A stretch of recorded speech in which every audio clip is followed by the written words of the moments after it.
Right, what we're going to do here today is we're going to make a constructed abstract sculpture, and I've got myself a cutting tool and I've got myself board that I'm going to work with. In this case I'm going to work with plyboard, but I could work with cardboard, could work with plastic sheets, anything that's quite solid. The problem with plyboard is that you can't bend it, whereas with plastic you can actually bend it, along with cardboard you can bend as well. The saw is quite nice. I've got myself a hacksaw, nice fat one, it's got a bit of width to it. It'll help me in joining the abstract sculpture together. I've already practiced it a few times and now I'm ready to go. So the first stage is to get yourself a piece of wood and to cut off the shape that you're going to be using. So my first step was to plan a cut like that, and then very carefully stand and cut the shape.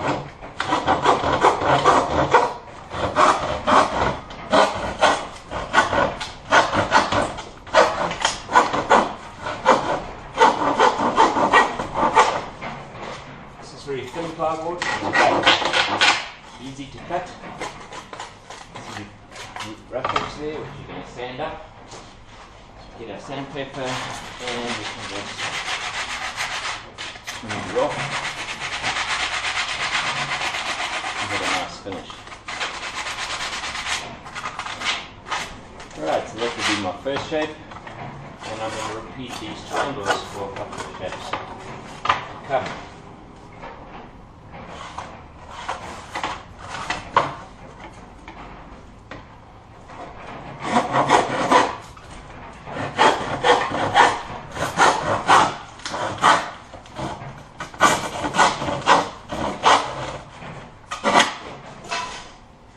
Using the thinnest plywood you can get, which makes it quite easy to cut. And you could also use boxwood. Well, the cardboard is quite suitable, and it's quite nice because you can bend it. Right, so now I'm slowly building up a few shapes here.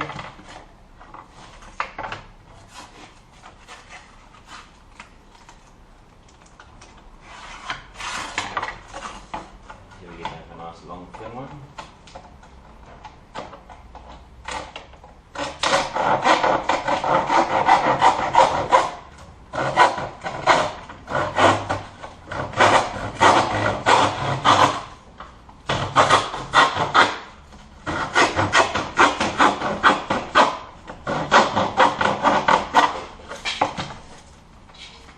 Now if one had a sander, one would find it a lot easier as well. If one could just put it on the sander and get the effect. This one's broken off a little bit. I'll have to compensate for that or redo it.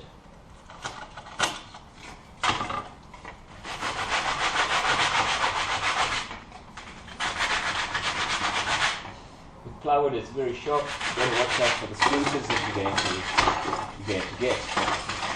Once you've cut yourself a couple of triangles, you've then got to go to the next phase, which is where you make your joints, or where you're going to glue it. In this case, because I'm working with wood, I could use just polyester cold glue for wood, which would work quite well. If my joints are perfect, I won't have a problem of joining them. So, for example, I might the joint there. Right, so let's just have a look at what we've got here. So if you take this one, and I'll take this one, could then put the two together. As a start. Remember, with this kind of sculpture, what you're trying to do is you're trying to isolate space. And the different spaces that you isolate are going to give you the effects that you want. And in this case here, bring this one up to here. See, I've already pre-cut these for this demonstration. Obviously, you'll see I'll do some more measurements just now.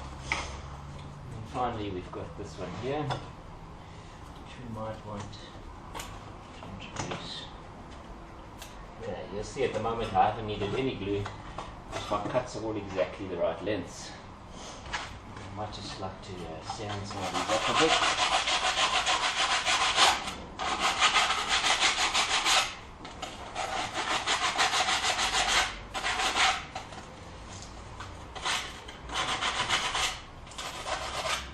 And really you can see how this sculpture is starting to manipulate space. And at the moment it's standing quite nicely, it's quite firmly on the ground. Planes are occupying the space and manipulating the space. Now we might want to start pushing this out. We need to decide where this one is going to go, at what angle. Looks like a likely spot.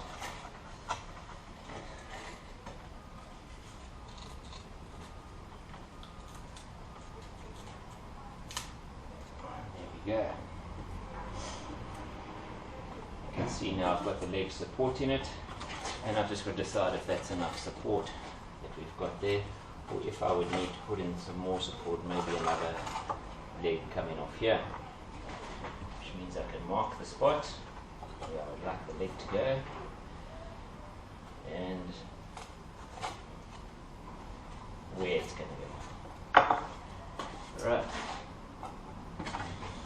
I'm just going to cut the joining side. Join. Flatter. And I've marked off where it goes. Very carefully slide the two pieces together. And you can see now we've got some kind of structure. Let's see if I'm quite where I would like that one to go exactly. This is again.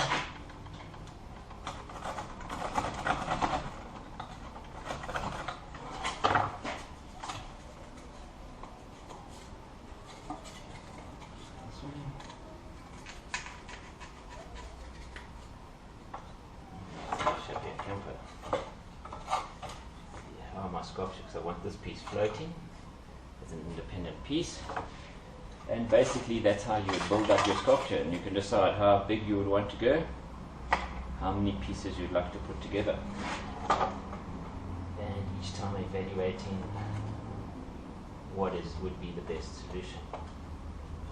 So this one here I might just decide to put one there, a very small one there.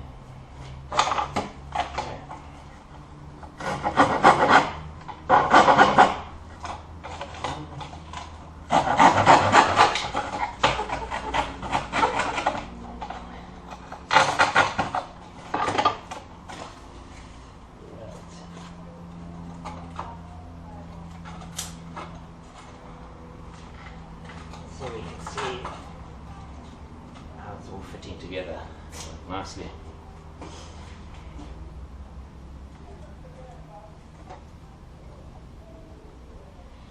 If I did want to go for another piece, I could bring another piece out here and continue with the building off a piece from here.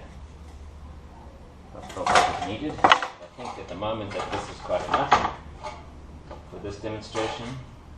As I say, the next phase would be now just gluing. Take your glue and just glue these areas together so they become quite permanent. A little blob of glue on, because my joints are quite strong.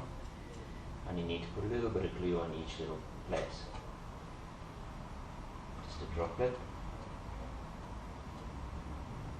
Onto each of the joints, the joints will then become firm. And the sculpture will be permanently stuck together. Right, once the glue's dried, you could then unify your sculpture just to make it look as if it's more unified by painting it. And obviously on such a complex sculpture, the painting could be done with spray paint. That would be your best option. So if you put some spray paint, you could then spraying. In this case I'm using a silver, so they look like metal. With the one color, so it unifies.